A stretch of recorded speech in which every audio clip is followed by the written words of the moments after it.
Shorty build. This time, motorised. These are a little bit unusual that you only get one vehicle in this pack. So, without further ado, let's open up and see what we get. As per usual, big piles of pre-painted, pre-decorated parts.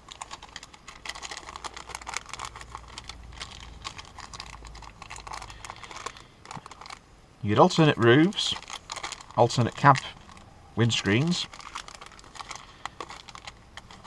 because as is fairly common with any large fleet of locomotives, there were multiple variations of these, and you get an alternate set of railings with a disc to hold a train name board. The only parts we're going to need from this lot are the side frames, because here's the powered chassis.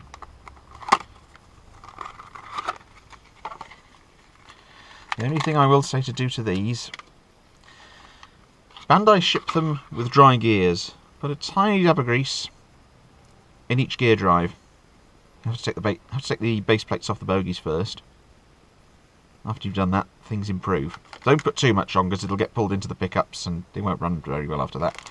The good news is they're easy to take apart and clean. So, first bag, the instructions.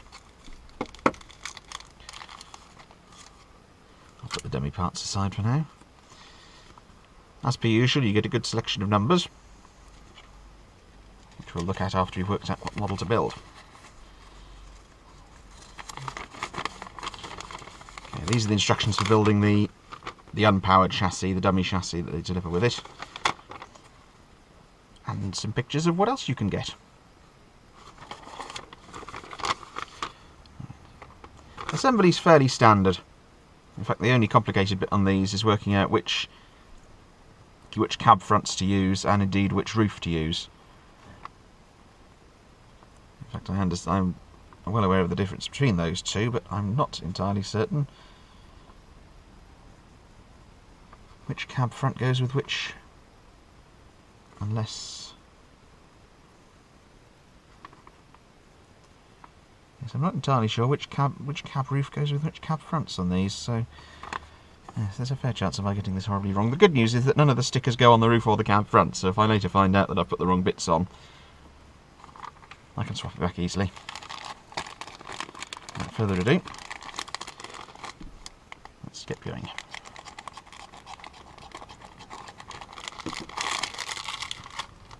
Right, dummy chassis we don't need. Dummy bogies we don't need. This is the core around which the locomotive body is built. It includes these clips which attach to the chassis.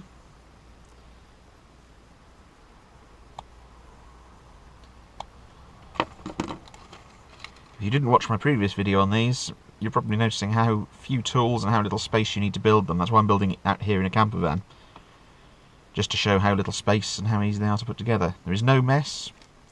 All you end up with spare bits of sprue, which I'm sticking in a box that I've got ready for the scrap. I may as well clip these off now while I'm at it, even though I won't need them for a little while.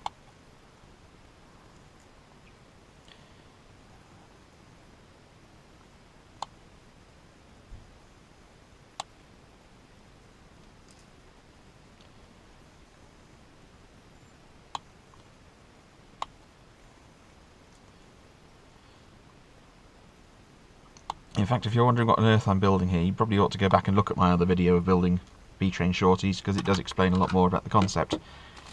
Basically, they're little cartoon caricatures of Japanese trains, well, locomotives, rolling stock, etc. As delivered, they're little static ornamental things, but with the addition of the correct components, as in the motorised chassis or for the rolling stock, trailers or plain bogies for freight stock, you can run them on engaged track. So, having assembled the main structure, we'll go on to the bodywork. Now, one thing I won't be showing on this, but I will be doing later on, adding a bit of ballast weight, because these locomotives are very light and can just about handle 3 coaches. If you add a bit of ballast, they'll go to 4.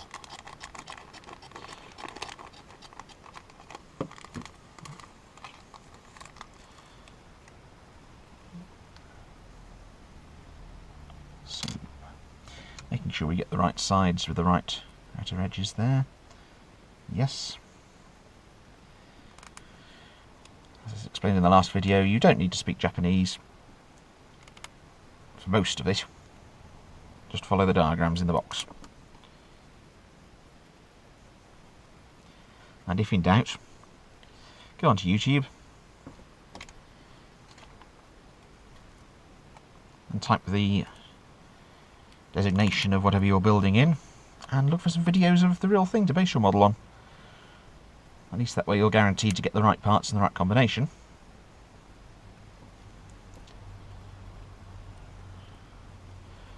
Because while these are little caricatures,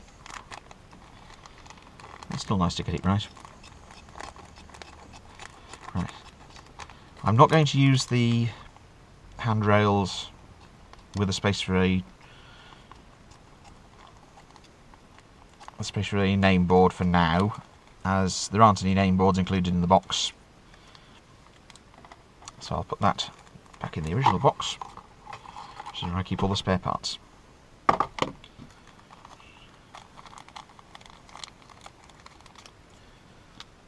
Cap glazing for one end, one side even.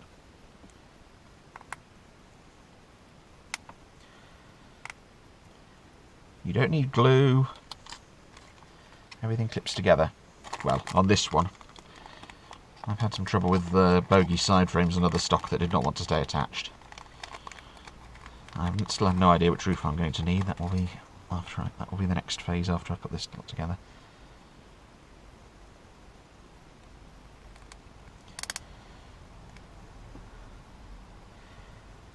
As I've already built one of these and it had the rotary windscreen wipers, I think on this one I shall try to have the conventional wipers. Just a bit of a variety.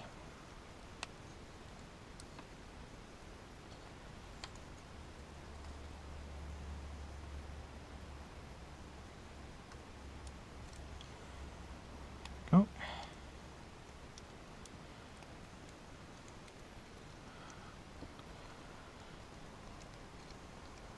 Press, press.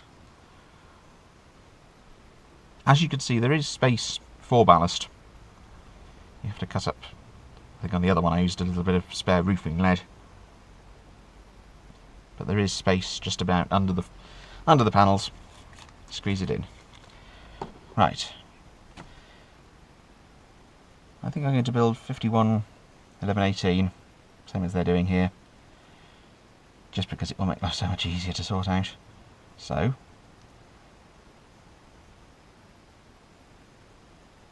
1118 is one of this group, which has that design of roof. So,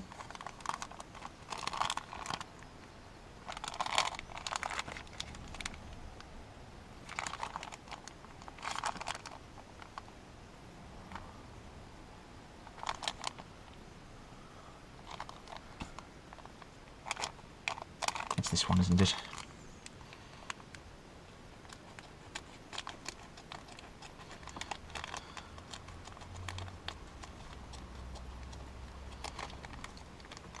If you look at the history of the real locomotives on Wikipedia, which is probably a fairly reliable source on these things, as they're not that controversial.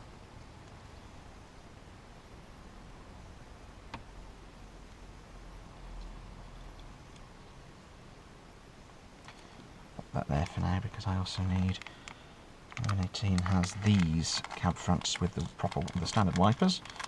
That's the rotary ones.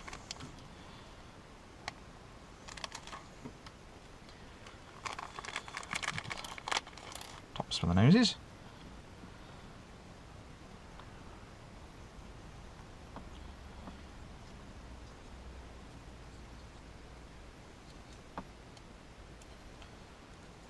There's one cab front.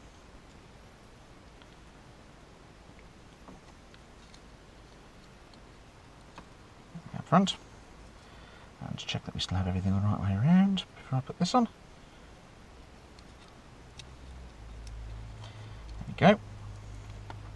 Now, where are the noses? Where have I put those noses? There are the noses.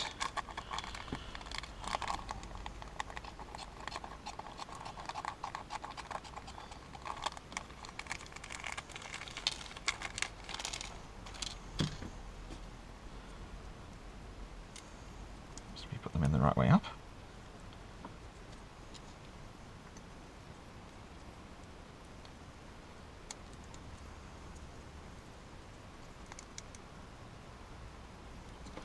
Basic locomotive.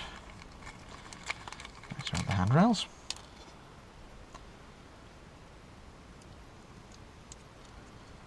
Experience of the other one of these that I built. These are the only particularly tricky part. And the secret with these is, if it won't go at all, check again, because the parts are supposed to be a tight push fit, but you shouldn't need to force anything. Right, so we have a chassis, we have a body.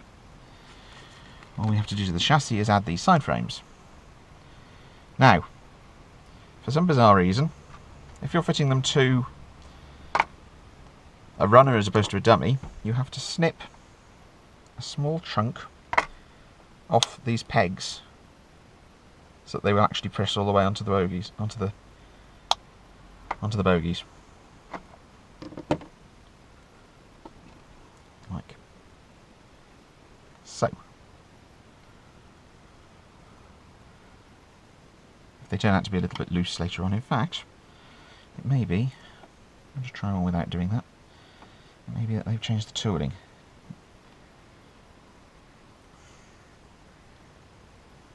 Yes, it would appear that they've changed the tooling, so you no longer need to do that. On the ones I have, on the Euroliner one I have, you did have to chop those. I've obviously altered it slightly. Very well. Less alteration required. There we go, one chassis. So, in order to fit the chassis, we simply go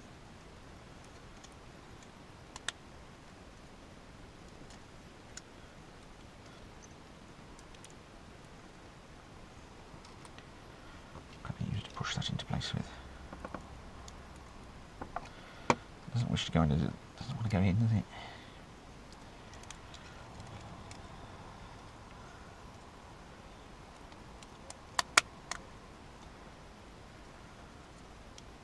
Come on, in you go.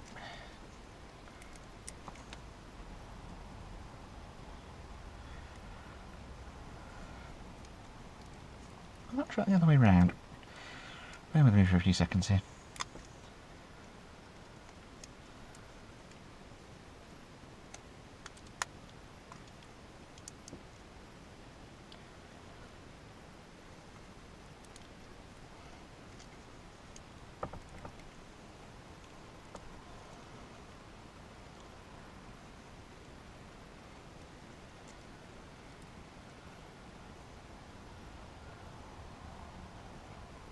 I think that might be right. Looking at it. Yes, the clips seem to be all seem to be engaged at the same level, so there we go.